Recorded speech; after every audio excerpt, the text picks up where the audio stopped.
Hello, and welcome to another Moon Day meditation. Thank you, all of you who are returning for another guided meditation into the wonderful, beautiful world of the sacred feminine. We are using Amy Bammel Wilding's Wild and Wise. And this week, we are journeying into hunger. Sounds delicious. And if you are new, we begin this guided meditation with the excerpt that comes before the meditation, and then we just dive right on in. I highly recommend having a piece of paper or your journal because there may be prompts throughout the meditation, and at the end there are questions for deeper reflection. So we will begin. Get cozy, grab blanket, pillow, water, whatever you may need, and we'll begin. Hunger. Oh, how we are taught to hate our hunger, to deny it, to repress it, to make it our enemy. In a world of material abundance, we learn that we are the most valuable and worthy when we win the war against our cravings and normalize the doctrine of denial. Compelled to comply with this codex and silence our yearnings, we grow into women who can no longer feel what it is we are hungry for. We don't know what our body needs. We don't know what our spirit craves. When we cultivate an intentional practice of hearing and heeding our wild and wise hunger, we give ourselves permission to return to wholeness, to find fulfillment and pleasure in the nourishment of our bodies and souls. When we recognize our hunger as holy, we allow ourselves to feed the sacred feminine spirit within. Sit back and relax. Take a deep breath in and exhale. Allow your body to sink down into the floor. Inhale once again. And allow the breath to fill your body from your crown to your toes. Rest your hands just above your belly button, finding the place on your physical body where you notice when you are hungry. Tune into this area. Tap into the sensation of hunger, even if it's only a memory. And imagine what it would be like to give yourself permission to fully nourish that hunger. What kind of foods would you nourish yourself with? Allow yourself to exist for just a moment in this liminal space, free of any judgment or cultural shame you hold around food. Imagine the food that you most deeply crave, and imagine eating it. Notice your feelings of nourishment, acceptance, and love. As you observe your feelings, you become aware that even after having fed your body in response to your physical hunger, you may feel full, but you don't feel sated.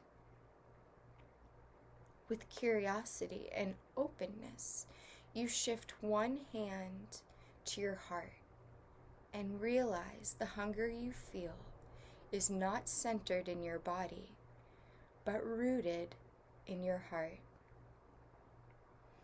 Connecting to her rhythm, you begin to hear the whispers of her desire. You listen, and she speaks to you of her hunger. In words and images and feelings, your heart beats the steady pulse of what would most nourish her. Breathing in and truly awakening to this message, you now move your other hand to your solar plexus. At the center point of your ribs, just below your breasts. At this very root of your ability to say, I want, your solar plexus connects you to your deepest hunger, the hunger of your soul. Attuned now to this sensation, you are able to easily hear and see what your soul is starving for. The message is undeniable.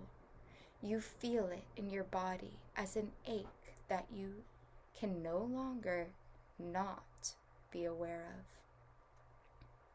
What does your spirit most need to be fed right now? You now possess the knowledge of what would most nourish and nurture the hunger in your soul. And with this knowledge, you are now able to begin to imagine exactly how to feed your heart and your spirit. Imagine what it would be like to give yourself permission to fully nourish that hunger. How would you feed yourself? Imagine feeding your heart and soul what they most deeply crave. Connecting with pure grace and ease on this spirit level with yourself, you may now take a moment to fully grant yourself permission to hear and respond to your hunger, the hunger of your body, your heart, and respond to your hunger.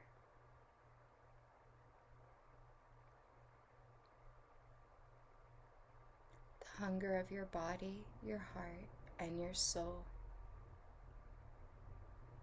Acknowledge each craving, and if you wish, make a commitment to yourself to begin to feed this hunger, knowing that your hunger provides valuable insight into your own well-being, knowing that though you may have lacked nurturing from others in your life, you are fully equipped and capable of nurturing yourself, knowing that you are, without a doubt, so very worthy and deserving of being fed.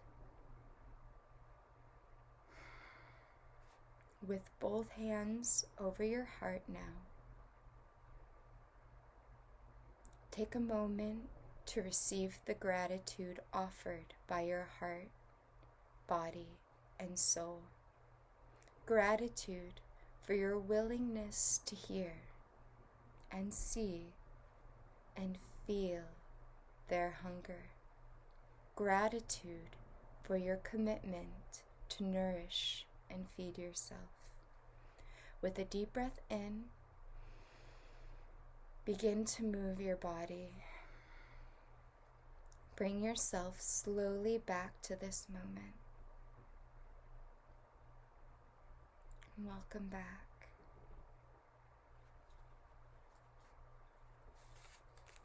For deeper reflection, what cultural messages have you internalized about hunger?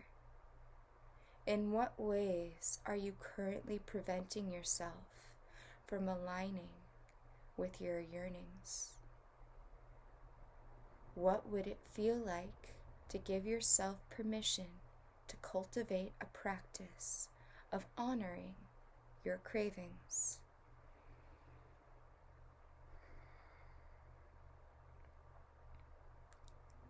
I'll read the deeper reflections again. What cultural messages have you internalized about hunger? In what ways are you currently preventing yourself from aligning with your yearnings? And what would it feel like to give yourself permission to cultivate a practice of honoring your cravings?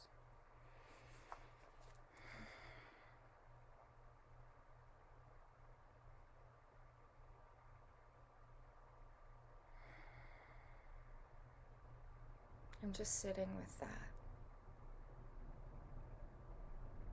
Sitting with the idea that we are worthy and deserving of what we yearn for, what we hunger for.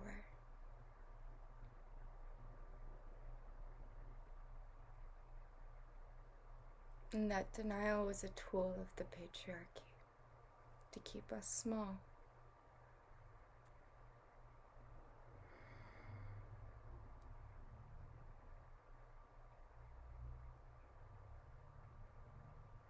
If I can leave you with one thing: hunger, my sacred feminines.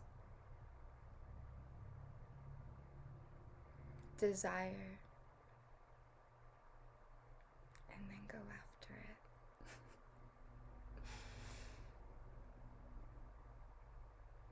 Feed that hunger, quench that thirst, honor the nourishment you crave. Loving and supporting each and every one of you infinitely. I hope you have a beautiful, blessed, nourishing week. I'm loving each and every one of you, and I'll talk to you all really soon. Take care.